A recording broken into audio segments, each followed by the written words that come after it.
dug into Justice Kavanaugh's personal and professional life and discussed concerns openly in front of the public. Allegations were raised against the justice, but none could be corroborated or verified. I know, because I had a team of dozens of lawyers and investigators chasing down each allegation that we received. My team spoke to 45 individuals and took 25 written statements. Now, anyone can review the 414-page investigation summary report that I released last November. We laid out the information we received, including some of the ugliest of claims. In the end, there was no credible evidence to support any of the allegations. Brett Kavanaugh then was duly confirmed to the Supreme Court by this body as prescribed in the Constitution. Now, fast forward to this past weekend and the issues that I and a lot of other members of the Senate are being asked about this very day. Just if there's nothing else going on in this town, but you dig up something that happened a year ago. The New York Times published a book excerpt about Justice Kavanaugh's younger days that has fueled a very fresh rumor from someone whose friends claim contacted senators on the committee. That person, Mr. Stiers, didn't reach out or provide information to the committee majority. Apparently, he also didn't provide any information to these writers.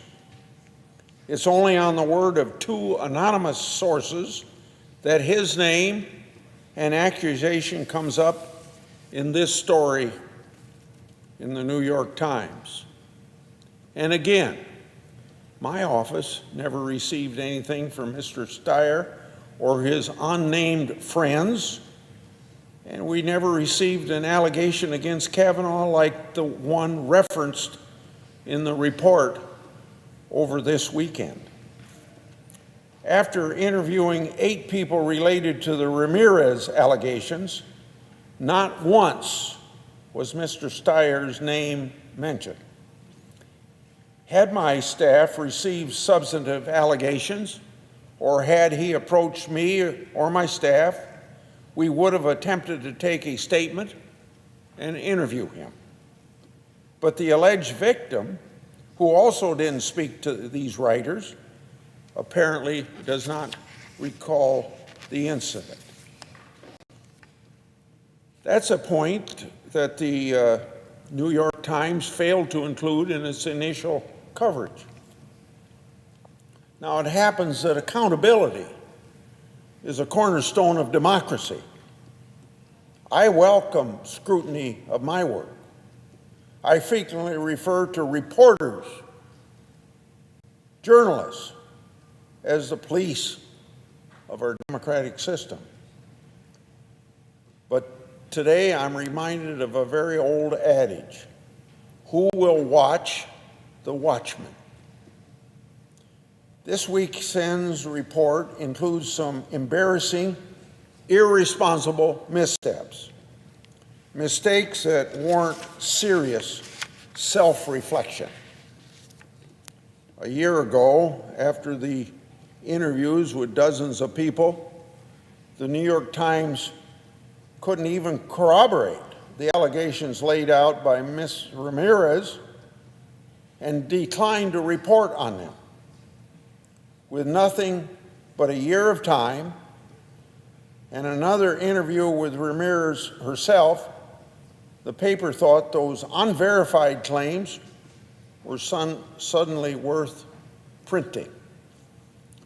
No more corroboration, no more verification, coming only days before the release of the author's book.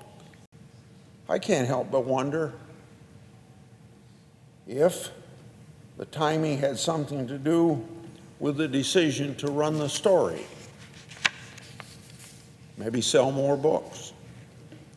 They also laid out what commentators are now calling new allegations. Let me be clear. This is not an allegation. It's barely a third-hand rumor. These writers, can you believe this? These writers didn't even speak to the man who they claimed originally recounted this rumor. What's left are only layers and layers of decades-old hearsay. No more corroboration, no more verification, not even anything from the accuser himself. And nothing, most importantly, nothing from the person who was allegedly involved. Now, the most shameful piece of this episode is that it took more than a full day after publication for the editors to intervene and to provide critical context. An editor's note added to the story last night reads, quote, "The book reports that the female student declined to be interviewed, and friends say that she does not recall the incident." Let me quote again. She does not recall the incident. That is the alleged victim. That's the opposite of corroboration and verification. In the legal world, this sort of thing is called exculpatory information. When it's not laid bare to provide greater context, it creates a serious credibility problem.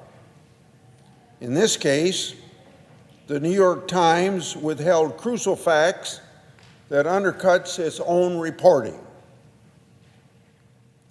We now have an uncorroborated accusation rooted only in unnamed sources with no direct knowledge of the event, and that the alleged victim doesn't even remember.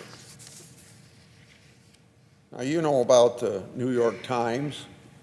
They say their slogan is they only print what is fit to print. I just described this situation of uncollaboration rooted in unnamed sources with no direct knowledge of this event, and that the alleged victim doesn't even remember. I'll get back to the slogan of the newspaper. When did this stuff I described become something fit to print by the supposed American paper of record? The sad consequences of this article are a misinformed public, a greater divide in our own discourse, and a deeper lack of faith in our news media.